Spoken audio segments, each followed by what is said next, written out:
Hello बच्चों, good morning. कैसे हैं आप सब? आई होप आप ठीक होंगे। और अपन ने प्रीवियस क्लास में पढ़ा था कि आइसो इलेक्ट्रॉनिक स्पीसीज क्या होती हैं।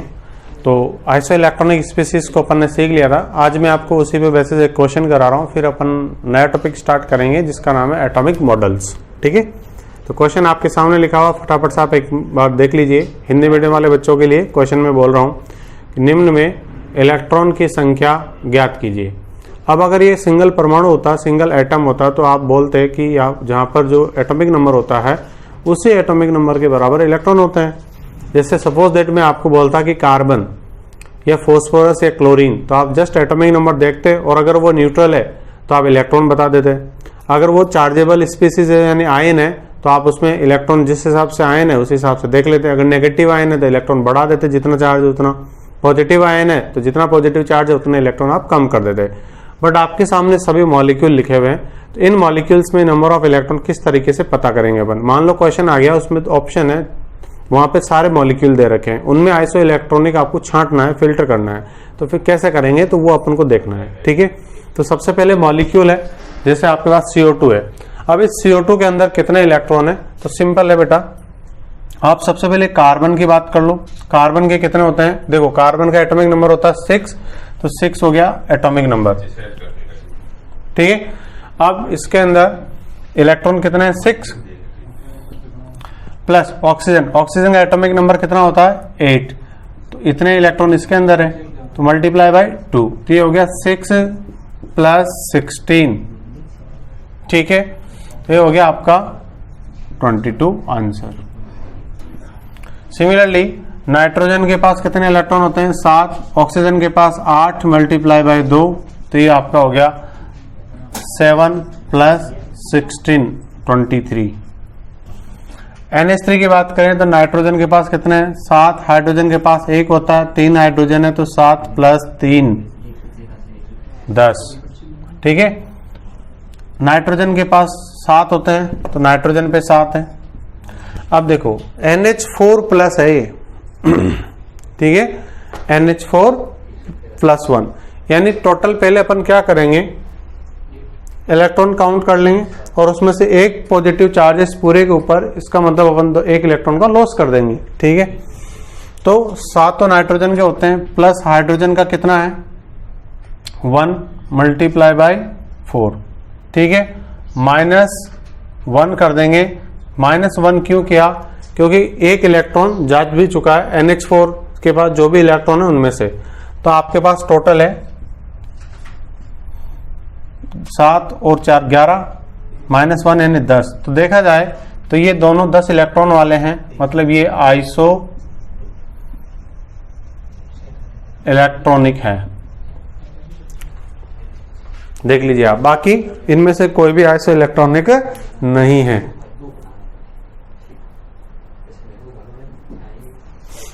ठीक बात है, आपको ये चीज समझ में आनी चाहिए कि यहाँ -1 क्यों करा। फिर देख लीजिए, क्योंकि NH4 जो है उसके ऊपर पॉजिटिव चार्ज है, तो इस मॉलिक्यूल में जितने भी इलेक्ट्रॉन हैं उन सभी इलेक्ट्रॉन को पहले पता कर लो, फिर उसमें से इलेक्ट्रॉन लेस कर दो आप। ठीक है, एक और लेते हैं आप, जैसे CO3 -2 है, क्या है CO3 -2। अब इसमें number of electron find out करो आप। तो देखो कार्बन के 6 प्लस ऑक्सीजन के 8 मल्टीप्लाई बाय 3 और -2, इट मीन्स 2 इलेक्ट्रॉन जोड़ देंगे। अब -2 का मतलब क्या हुआ, इस CO3 में 2 इलेक्ट्रॉन एक्स्ट्रा जुड़े हुए हैं। जितने कार्बन ऑक्सीजन के हैं उतने तो हैं, बस 2 इलेक्ट्रॉन क्या है एक्स्ट्रा जुड़े हुए हैं। ठीक है, ये बात आपको समझ में आनी चाहिए। तो ये हो गया आपका कितना, देखो 6 प्लस 24 प्लस 2, तो ये हो गया 32। एक और ले लेते हैं, CH4, फटाफट से काउंट करो आप जल्दी से।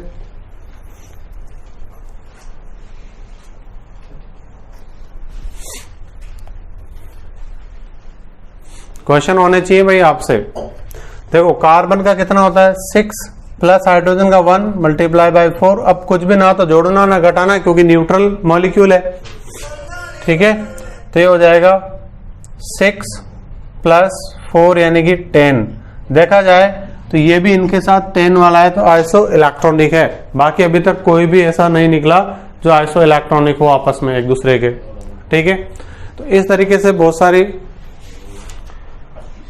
कैलकुलेशन की जा सकती है। सभी के अंदर मैंने आपको न्यूट्रल के एग्जांपल भी ले लिए जो उदासीन है उनके, मैंने कैटायन का भी ले लिया, एनायन का भी ले लिया। कैटायन में क्या करना है आपको, वही जो आयन में आप सीखते थे, एक इलेक्ट्रॉन पॉजिटिव चार्ज एक है तो चला गया, एक नेगेटिव चार्ज है तो एनायन के केस में इलेक्ट्रॉन आ गया, बस इतनी सी बात है, ठीक है। तो इस तरीके से आपसे ये हो जाना चाहिए।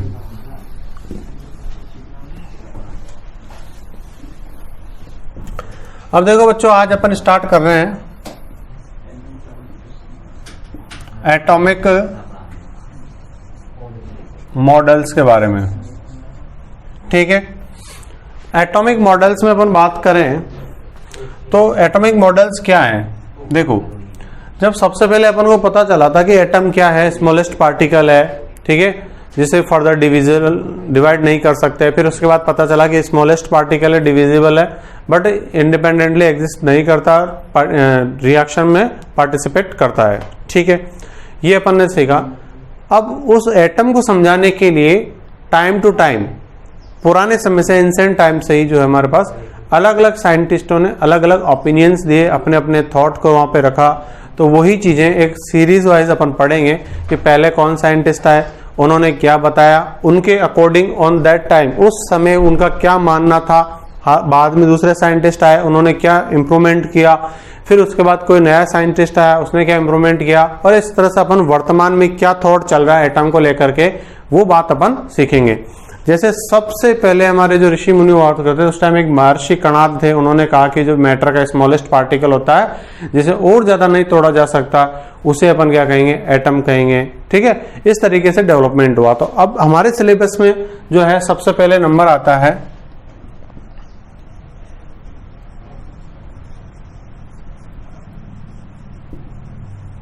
पहला है आपके पास J Thomson, J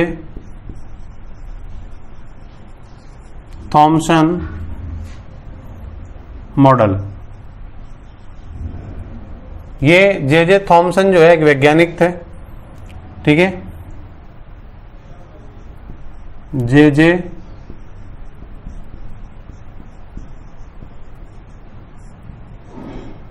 Thompson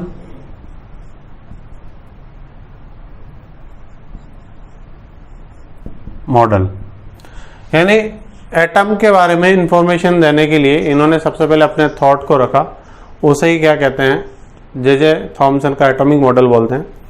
according to J Thomson क्या बातें हुई वो अपन यहाँ पर देखेंगे, ठीक है। तो थोड़ा मैं इसको यहाँ पे लिख देता हूँ ऊपर ताकि स्पेस कवर हो जाए अच्छे से। देखो, पहला जे थॉमसन,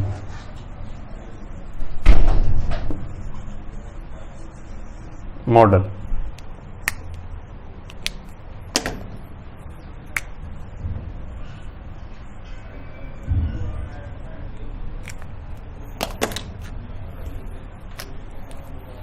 पहला, इसको एक को नाम है इसका, इसे अपन प्लम पुडिंग मॉडल भी कहते हैं, या फिर इसे अपन वाटर मेलन मॉडल भी कहते हैं। हिंदी में प्लम पुडिंग और वाटरमेलन यानी कि तरबूज, ठीक है।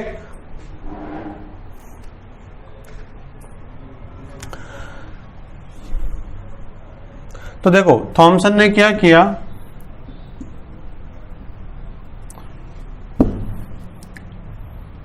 To predict the position to predict the position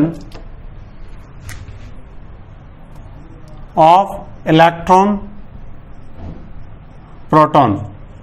मतलब थॉमसन के टाइम ये तो पता था कि जो एटम होता है उसके अंदर इलेक्ट्रॉन और प्रोटॉन होते हैं, बट ये नहीं पता था। आज तो अपन डायरेक्ट 9th-10th में सीख जाते हैं कि न्यूक्लियस के अंदर न्यूट्रॉन होता है, प्रोटॉन होता है और बाहर जो शेल्स होते हैं उनमें इलेक्ट्रॉन होते हैं, बट उस समय थोड़े ना पता था उनको। ठीक है, तो थॉमसन ने क्या कहा कि भाई इलेक्ट्रॉन प्रोटॉन तो होते हैं बट उनकी पोजीशन क्या होती है ये बताने की उन्होंने कोशिश की है। तो to predict the position of electron and proton in atom, Thomson gives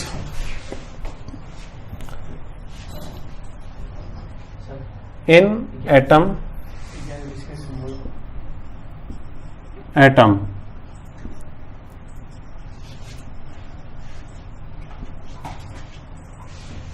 Thomson model is given।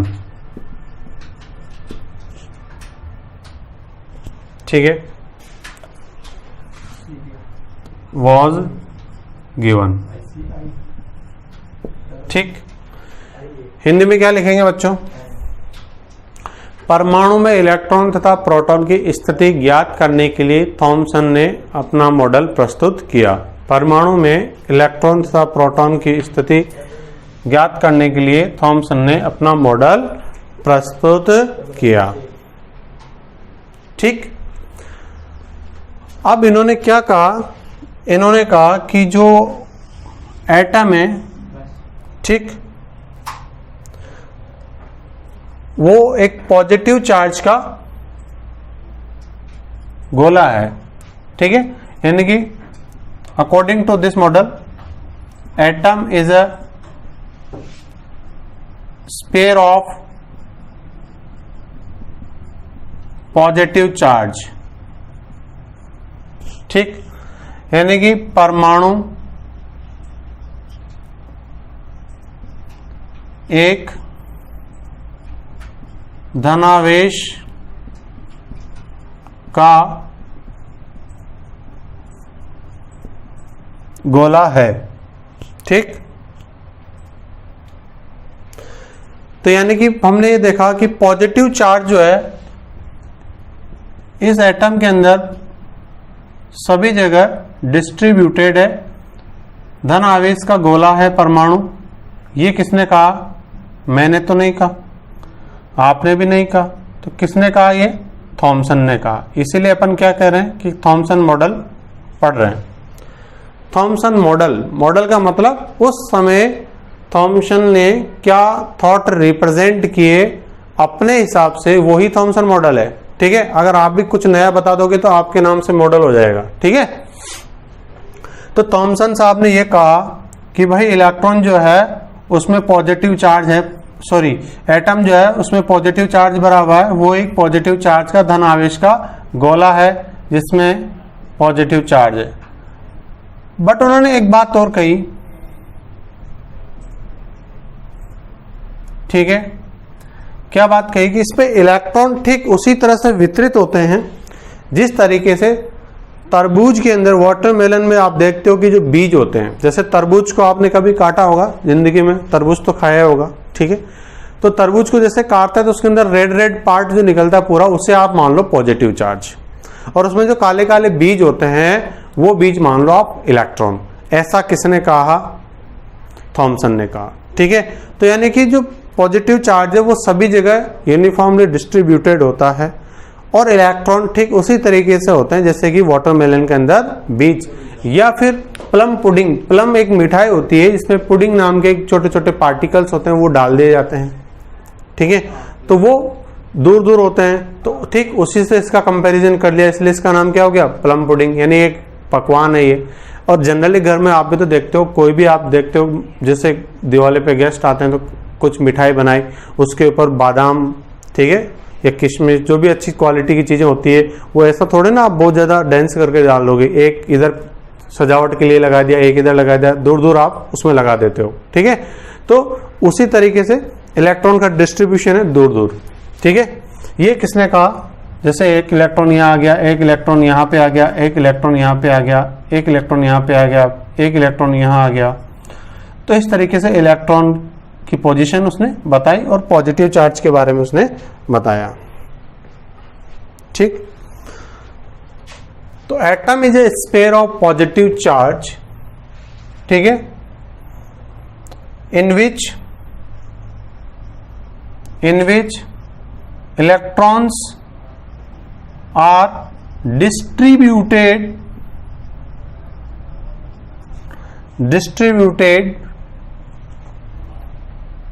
like seeds of watermelon।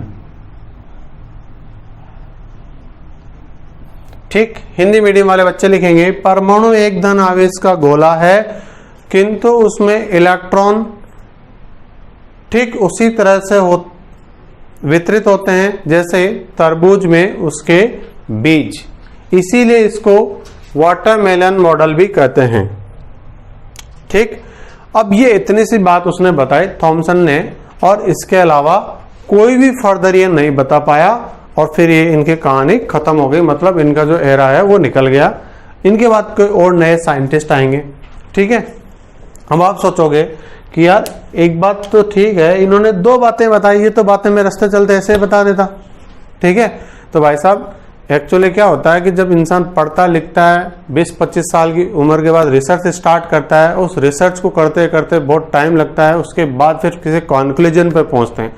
आज अपन को ये बात बहुत हल्की लग रही कि सिर्फ दो बातें बताने के लिए इतनी बड़ी मेहनत करनी पड़ी, बट उस समय जब कुछ पता नहीं था, उस समय जो साइंस का वो पीरियड जब था, वो टाइम था पर्टिकुलर, तो ये बातें बताई, ये भी बहुत इंपॉर्टेंट रही है अपने आप में। आगे जो साइंटिस्टों ने काम स्टार्ट किया वो यहाँ से स्टार्ट किया, तो इनके डिस्कवरी का भी वैल्यू है। आपको क्यों पढ़ा रहे हैं ये तो बिल्कुल आगे कुछ बता ही नहीं पाया। ठीक है, और ये जो बातें बताई ये मीनिंगलेस है आगे चल करके, बट आपको क्यों पढ़ाया जा रहा है ये हिस्ट्री, इसलिए पढ़ाया जा रहा है कि आपको एक पता हो कि कहाँ से चीजें किस तरीके से आगे बढ़ी है साइंस के अंदर। ठीक है, तो आपसे कोई पूछे कि बताओ थॉमसन का मॉडल जो है एटॉमिक मॉडल, उसमें क्या होता है, तो थॉमसन के मॉडल में क्या होता है, थॉमसन ने क्या कहा, सबसे पहली बात तो ये है कि जे थॉमसन ने क्या बताया कि position of electron and proton, proton यानी पॉजिटिव चार्ज, यानी पॉजिटिव चार्ज उसमें सभी जगह समान रूप से वितरित है। ठीक है, और इलेक्ट्रॉन उसमें दूर दूर रैंडमली, ठीक है, पड़े हुए हैं, जैसे तरबूज में बीज पड़े होते हैं, या प्लम नाम के पकवान में पुडिंग जो बीजेस होते हैं, सीड्स होते हैं, वो पड़े हुए हैं। इस तरीके से उसने एक्सप्लेनेशन दिया। तो यही बातें आपको हाफ ईयरली में, एनुअल में जब भी आपका क्वेश्चन आए, कंपटीशन में थॉमसन मॉडल का कोई क्वेश्चन नहीं आता है तो आपको लिखनी होगी। तो ये हमारा थॉमसन मॉडल कंप्लीट होता है। ठीक है, अब मैं आपको रदरफोर्ड मॉडल पढ़ाऊंगा इसके बाद दूसरे नंबर पे। तो रदरफोर्ड मॉडल को पढ़ाने से पहले आपको मैं कुछ क्वेश्चंस है वो तैयार करवाऊंगा, पहले कुछ रॉ मटेरियल, ताकि अपन रदरफोर्ड मॉडल को समझ पाए। ठीक है, तो उसको अपन अगले वीडियो में पढ़ेंगे, है ना, अगली क्लास में एक एक मॉडल डेली अपन देखेंगे, बहुत बारीकी से डिस्कस करेंगे ताकि कोई जल्दबाजी ना हो। थैंक यू सो मच, तब तक बने रहिए, कंटिन्यू।